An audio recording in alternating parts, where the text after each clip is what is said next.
நேத்து மதியம் லஞ்சுக்கு வந்து சாம்பார் வைக்கும்போது ஏன் பீன்ஸ் கேரட் பொரியல் வந்து பொரிக்கல, அதுக்காக தான் வாங்கிட்டு வந்தேன் அப்படின்னு சொல்லி கேட்டிருந்தாங்க ஹஸ்பண்ட். ஸோ அதுக்காக இன்னைக்கு வந்து அவங்களுக்கு வந்து காலையிலேயே வந்து லஞ்ச் பாக்ஸ்க்கு பண்ணிடலாம் அப்படின்ட்டு வந்து ப்ரிப்பேர் பண்ணிட்டு இருந்தேன். இதை கட் பண்றதாங்க காலையிலேயே. ஸோ எல்லாத்தையும் கட் பண்ணி வச்சுட்டு காலை பிரேக்ஃபாஸ்ட்டுக்கு ஃப்ரூட்ஸ் பிரெட்டு அதுதான் வந்து பிரெட் டோஸ்ட் பண்ணி காஃபியோட கொடுத்தாச்சு. சரி, பீன்ஸ் கேரட் பொரியல் எப்படி பண்ணலான்னு பார்க்கலாமா. ஒரு கடாயில எண்ணெய் சுடு பண்ணிட்டு கடுகு வந்து பொரிய விட்டுக்கிறேன்.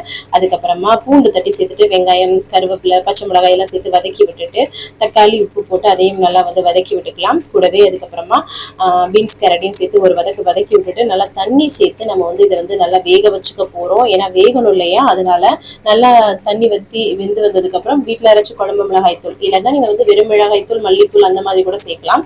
சேர்த்து உப்புலாம் சேர்த்து நல்லா சுட வதக்கி எடுத்துக்கலாம். லெமன் சாதம் வந்து அதுக்காக கிளறுனேங்க. லெமன் சாதம் வந்து தாளிச்சதுக்கு அப்புறம் லெமனை மேலாப்புல சாதத்துக்கு மேல வந்து போட்டு கிளறணும்னா வாசனையாகவும் டேஸ்டா இருக்கும். ட்ரை பண்ணி பாருங்க. பீன்ஸ் கேரட் பொரியல் வெள்ளரிக்காய் எல்லாம் வச்சு பேக் பண்ணிட்டு நானும் சூப்பரா சாப்பிட்டேங்க.